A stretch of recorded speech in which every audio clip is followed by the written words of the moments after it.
change the way that we engage in education throughout our working lives. So I've read about the 100-year life, Professor Scott from the UK, and the 60-year career, as some people predict, and even on current demographic trends and declining birth rates, are historical models of education where you learn, in the first third of your life, and then you work in the middle third, and then you fish or something afterwards, is going to change.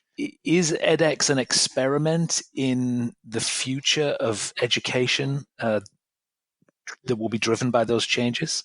And do you think the institutions that power you are fully invested in changing and innovating their models?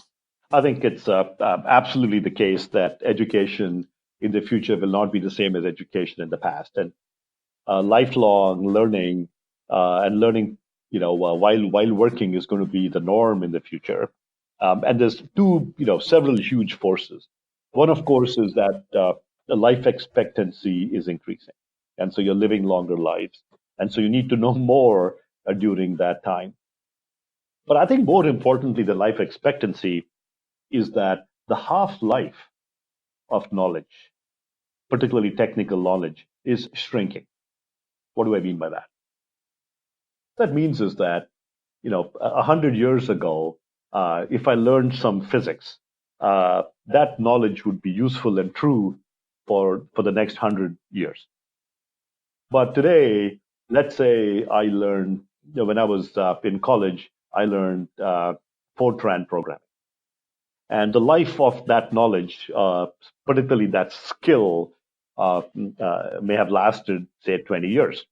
And today, newer and newer techniques are coming out whose value lasts smaller and smaller amounts of time. So not only is the half-life of skills and knowledge decreasing, of course, I do want to admit that foundational knowledge and foundational learning is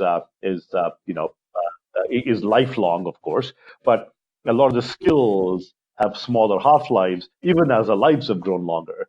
So that's created a perfect storm where I simply have to become a continuous learner throughout life. It's as if my body is getting bigger and I need more food. Yet the food that I'm eating gets digested and used up very quickly. This means I have to keep eating all through life, all the time, and that's what's happening to learning as well. And so, lifelong learning is going to be the norm. And I believe in the future, three major changes are going to happen to education. One is it will become lifelong. Second, it will become modular. People will be looking for more Lego-like modules, learning in chunks, and earning credentials for that. And third, learning will become omni-channel, where people will be learning both online and on campus. They might spend a year or two on campus, go to work, and continue learning while they work online, for example. So we'll see modular, omni-channel, and lifelong as the three big tenets for the future of learning and work. You're obviously an innovator in the learning space. You're a teacher, but you're also an engineer and a technologist. Do you think that learning and what you've been able to learn in the work that you're doing at edX is benefiting from a more scientific approach? I say that because I think there's been tremendous a sort of explosion of knowledge around, for example, how the brain works, and with massive data sets that you have watching people learn online, there's really the opportunity, perhaps for the first time, to apply data science and neuroscience to actually tune up and improve the way that people internalize knowledge and develop new behaviors. Do you think science has an increasingly more important part in the learning domain? Absolutely, yeah. In the past, even as an engineer myself, we never associated engineering, which at its core is about improving things for the sake of humanity. We never associated that with learning. Learning was learning. It was there. It never improved. It was just there. But today, we can apply engineering principles to learning, so learning can become agile and continuously improving. And in fact, the third pillar of edX, research into learning, is a big part of what we do. We gather the big data of learning, and we have terabytes and terabytes of learning data that both edX and our partners analyze to learn about learning so that we can improve learning outcomes. I like to joke that edX is a particle accelerator for learning. I'll give you just a simple example of a nice result for corporate learning. So edX uses a pedagogy of learning called active learning. In this model of learning, you interleave short videos with interactive exercises where the learners get to apply the knowledge they've learned. This is called active learning. In an MIT study done by John Gabrielli and others at the MIT labs for corporate learning, they showed that active learning improved learning outcomes by 25% compared to learning where you showed somebody a long video. So where you showed someone a video and you learned, and then they used active learning. It's also called interpolated testing. And they showed that for corporate learning, the edX style of learning, active learning, can improve outcomes significantly. And they went deeper. These are cognitive scientists. And to understand why this is so, they looked at the brain EEG patterns when people were learning with active learning versus watching videos. And they found that the brain EEG pattern showed a lot more engagement for active learning. It was all blue versus all red in the chart for watching videos.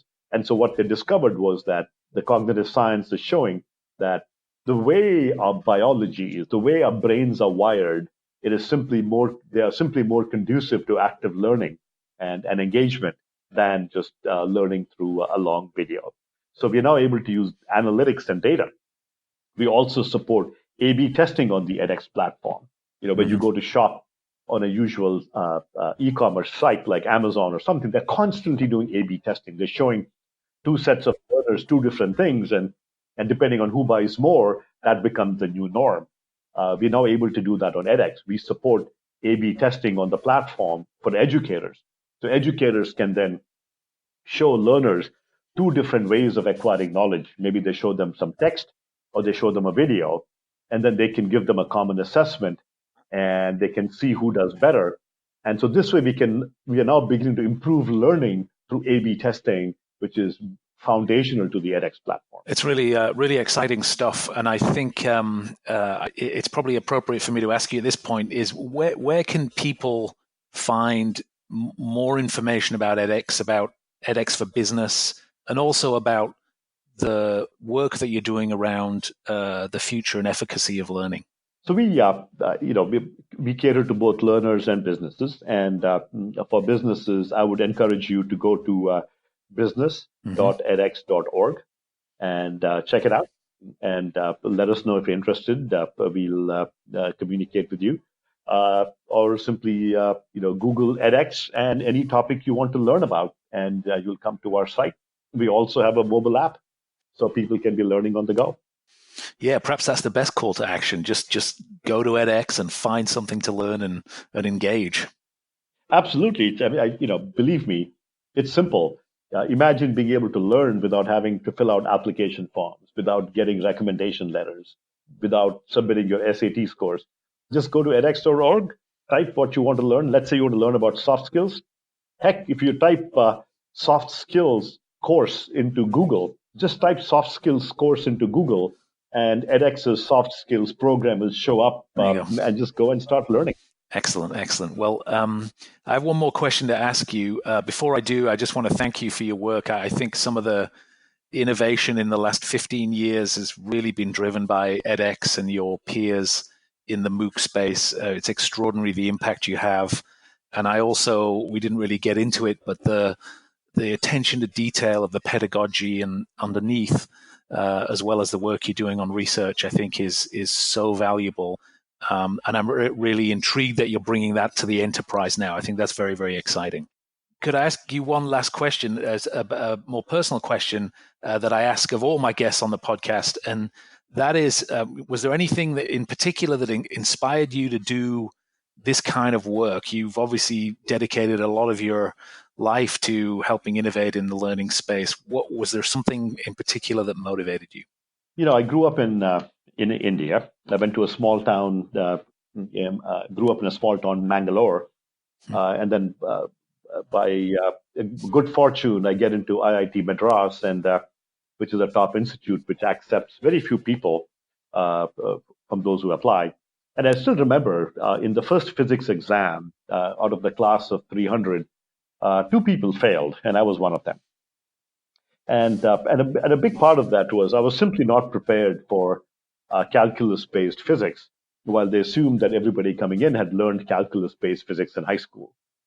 And since that day, it sort of stuck with me that, how do we create more opportunity for people that don't live in big cities, that can access kind of the rigorous curricula that big cities might offer? How do we reach everybody in the world and create much more a democratized form of education where everybody has equal opportunity to learn? And so when the opportunity for edX came up, it was just a no-brainer for me to jump into it and dedicate myself to it. And so just huge thanks to MIT and Harvard for giving me this incredible opportunity. It's a great story, Professor Agarwal. Thank you so much for your time today, and thanks for your work with edX. And hopefully, we'll persuade you to come back and talk to us in the future about another aspect of your work. Oh, thank you, Chris. Real pleasure to chat with you. I thought the future would be cooler. Thanks for listening to this episode of Learning is the New Working. We absolutely love hearing from our listeners. We especially love feedback on existing shows, ideas for new topics and guests, and suggestions on how we can make the show more relevant. All feedback's most welcome here. And here's 3 ways that you can talk back, move the conversation forward, and influence the future of workplace learning. First, you can rate the show on your preferred podcast platform to help pluck us from relative obscurity and help other people find us. Second, you can sign up for our newsletter or leave comments on individual shows at our brand new podcast website, which is www.learningisthenewworking.org. And 3, you can share your favorite episodes with people in your professional network on social media.